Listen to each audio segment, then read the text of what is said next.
Thank you, Mr Speaker. My question is to the Minister for Health. Minister, poker machines are deliberately designed to be highly addictive.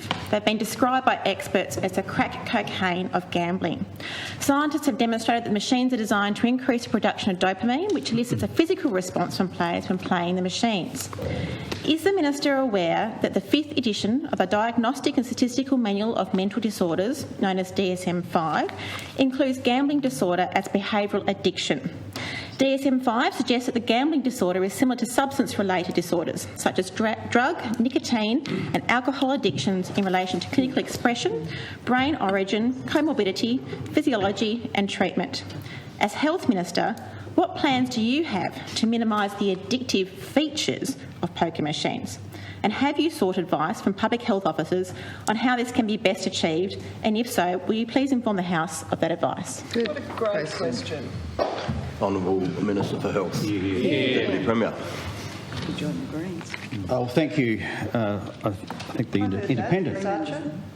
Petty and pathetic. I thank the Independent member for Clark for her question, and as Minister Ferguson expressed to Ms O'Connor, I share your concerns around the harms of gambling, and we recognise as a government that gambling can have a very serious and devastating impact on individuals, families and indeed communities, and we remain committed to preventing and reducing gambling harms through our gambling support program. As an example, the 5th Social and Economic Impact Study already provides a comprehensive snapshot of gambling at a population level that is critical in designing and indeed delivering gambling support services and programs. Mr Speaker, one of the aims of our future gaming market policy is to continue to minimise harm caused by gambling through reforms including doubling the level of the community support levy.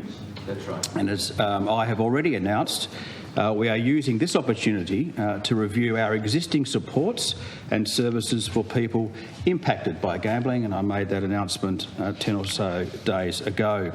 Leveraging the findings of the 5th SEIS report, the Tasmanian Government will use targeted research and consult with people with lived experience, most importantly, specialist gambling support services, the community sector and other external stakeholders to drill down into gambling within the Tasmanian community. I'm advised to Ms Johnston's question that the Diagnostic and Statistical Manual for Mental Disorders 5, DSM-5, includes a broad range of conditions for the purpose of diagnosis by mental health specialists. Specialist health care, including specialist mental health care, is only accessed when a more intensive level of care is required. Wherever appropriate, Mr Speaker, it is always better for people if they can access care within their community. In relation to gambling addiction, Mr Speaker, as with other forms of mental ill health, specialist mental health services would consider the need of the patient on a case-by-case basis. Mr Speaker, it is important to note that these additional funds that will be available through the increase in the CSL will provide opportunities to explore and implement innovative support programs, community education initiatives and research projects that ensure we continue to meet the needs of our Tasmanian community. It is also important to note in this context that the prevalence of gambling in Tasmania has continued to decline since 2008, some 71.7%. Provides more opportunities to lose more money. 58.5% in 2017, and in 2020 some 47%. So there is a decline, Mr Speaker. I do want to put on record, as Minister for Communities, as well, my very strong support for the initiatives that Minister Ferguson outlined, I believe, to the House on Tuesday in terms of directing the Tasmanian Liquor and Gaming Commission to investigate further harm minimisation measures. I welcome that announcement wholeheartedly, and I congratulate Minister Ferguson on that announcement.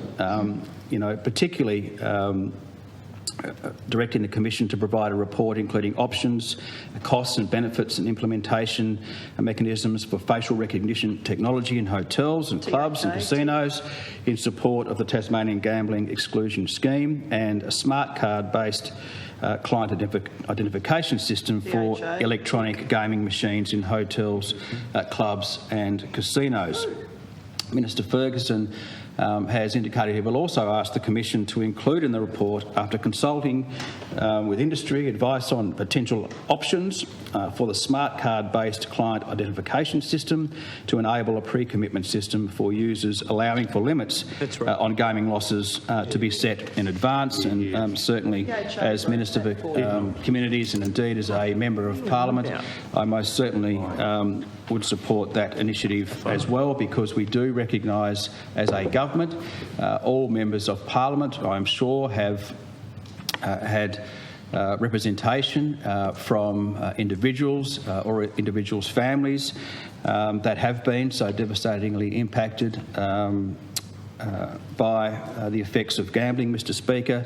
It does have that devastating impact. I worry about individuals. I particularly worry about the individuals that are addicted and the impact that has on families as well, and indeed throughout the community. And we remain committed to preventing and reducing gambling harms, as I say, through our gambling support program, and indeed through other reforms, including what is very, very welcome from my point of view, and that is doubling the level of community support levy. And I thank the member for her question.